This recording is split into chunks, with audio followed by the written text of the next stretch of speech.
जे लोक विचारतात की पिंपरी चिंचवडमध्ये तुम्ही काय केलं, त्यांना मला सांगायचंय, भारत सरकारच्या स्वच्छ भारत सर्वेक्षण मध्ये मिलियन प्लस सिटी मध्ये महाराष्ट्रातली नंबर 1 सिटी पिंपरी चिंचवड आहे आणि देशातली ही 7वी नंबरची शहर हे आपलं पिंपरी चिंचवड शहर आहे.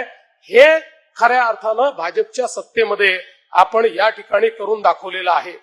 आज आपण बघू शकतो खूप मोठ्या प्रमाणात या पिंपरी चिंचवडमध्ये आपण कचऱ्यावर वेगवेगळ्या प्रकारची प्रक्रिया केली.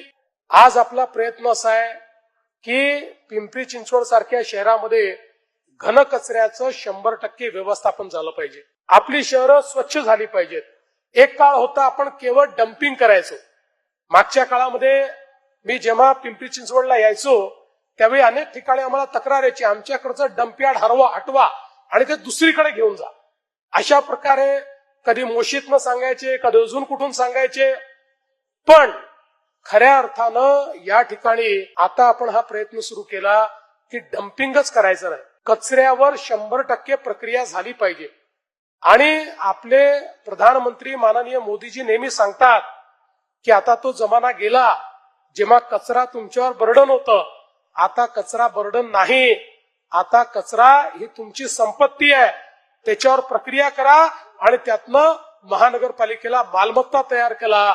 आणि मला सांगताना आनंद वाटतो, महाराष्ट्रातली पहिली महानगरपालिका ही ठरली ज्यांनी कचऱ्यापासून वीज निर्मिती करून दाखवली.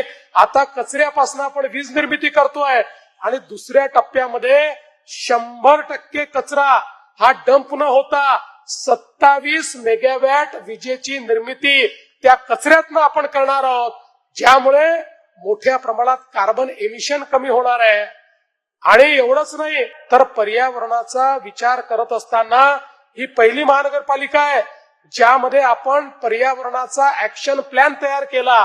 तो ऍक्शन प्लॅन तयार करून त्यामध्ये 37 अशा प्रकारचे इंटरव्हेन्शन्स हे आपण तयार केले आहेत की जे 37 इंटरव्हेन्शन ज्यावेळेस आपण पूर्ण करू त्यावेळी आपली जी हवा आहे, जी एअर क्वालिटी आहे, ती एअर क्वालिटी चांगली होईल. आणि आज आपलं जे त्या ठिकाणी CO2 एमिशन आहे, जे आपण कार्बन आपल्या हवेमध्ये सोडतोय, त्याच्यामध्ये 27% कमतरता आणण्याचं काम या महानगरपालिकेच्या इंटरव्हेन्शनने आपण करणार आहोत. त्यामुळे कचऱ्याच्या संदर्भात वेगवेगळ्या टेक्नॉलॉजीचा उपयोग करून, वेगवेगळ्या प्रक्रियांचा उपयोग करून 100% आपण कचऱ्याची विल्हेवाट लावतो. आणि त्यानंतर जे जुने डम्पिंग डेपो आहेत, या सगळ्या डेपोची लँड ही त्या ठिकाणी बायोमायनिंग करून, कॅपिंग करून ती लँड चांगल्या कुठल्या तरी कामाकरता उपयोगी आणणार, अशा पद्धतीनं याचं प्लॅनिंग आपण केलं आहे.